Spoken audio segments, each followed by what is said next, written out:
happened, right? So we still can't decide if he pushed the ball in my face before or after I advised him not to come in the middle anymore. So we're still trying to decide what actually happened. The frustrating thing about Andrew and Dennis Pitta is no matter how many times you hit them or how exposed they are when you do hit them, they never drop the ball. And that's frustrating because you do get a good hit in and you feel kind of pumped about that, and you look down and they're still holding on to the ball. So a lot of credit goes to them.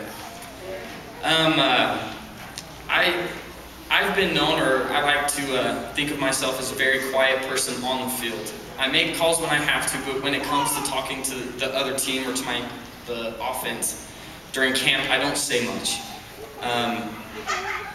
I don't know why, I just stay within myself when I play the game, and that was the first time I've really ever said anything to anyone. So kind of out of character.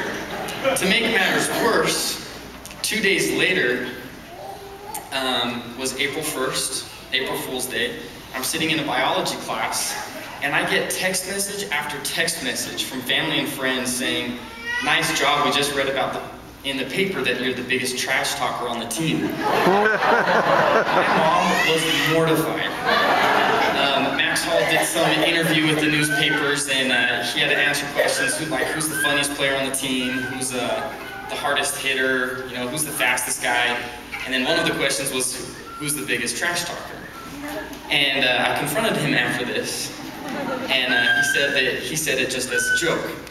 My mom did not take it to be very funny.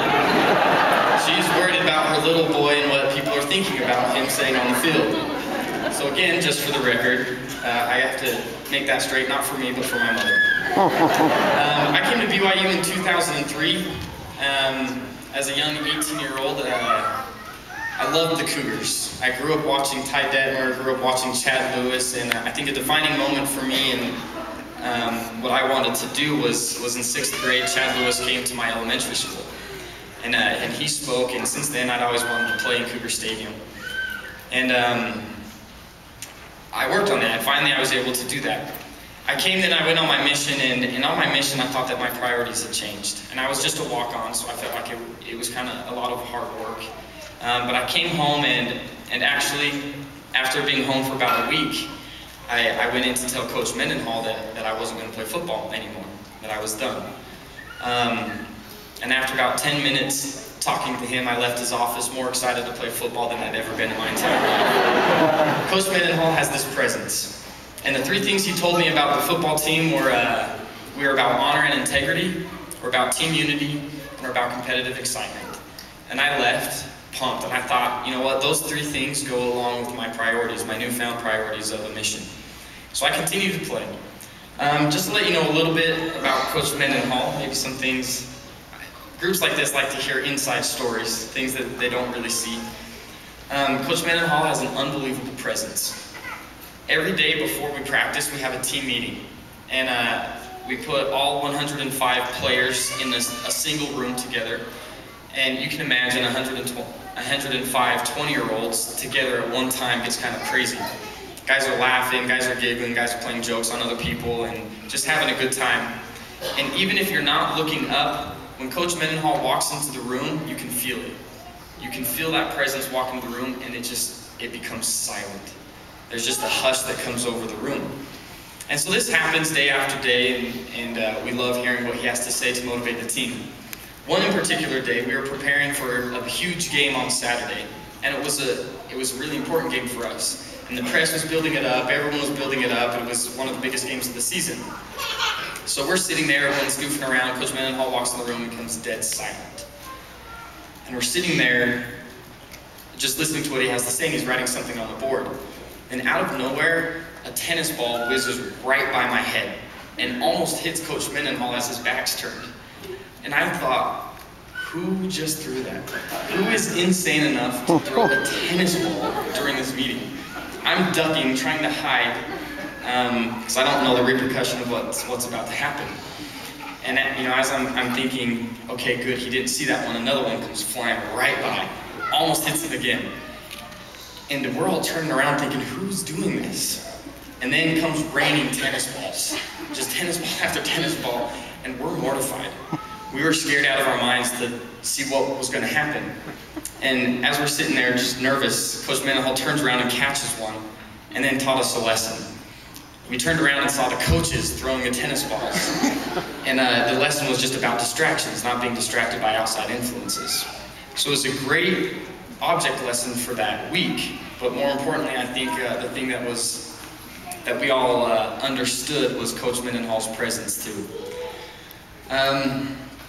We're excited for this year.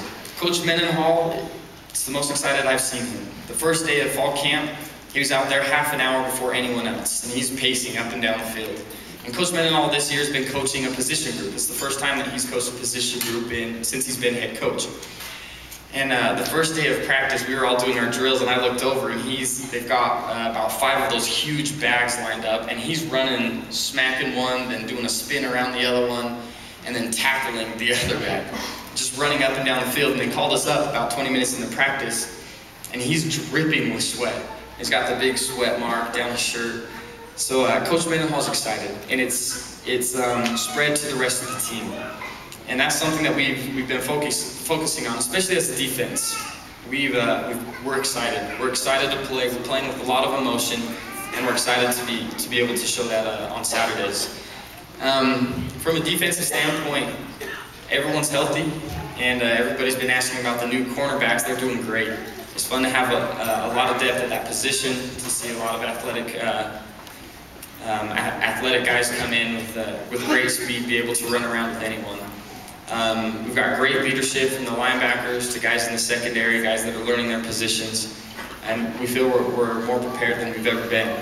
We're excited to go play in Oklahoma. Like Andrew said, I don't care about any external influences. I'm just excited to go play with my team, play with a lot of heart, play with a lot of motion, and to be able to play our best. I'm grateful for the Cougar fans. You guys are the greatest. The first game that I started last season was against Northern Iowa. After that game, I couldn't talk for a week. I didn't realize how loud it got when we were on defense. So I'm trying to yell at my safety, who's about 3 yards away, and he can't hear me, and I couldn't hear him either.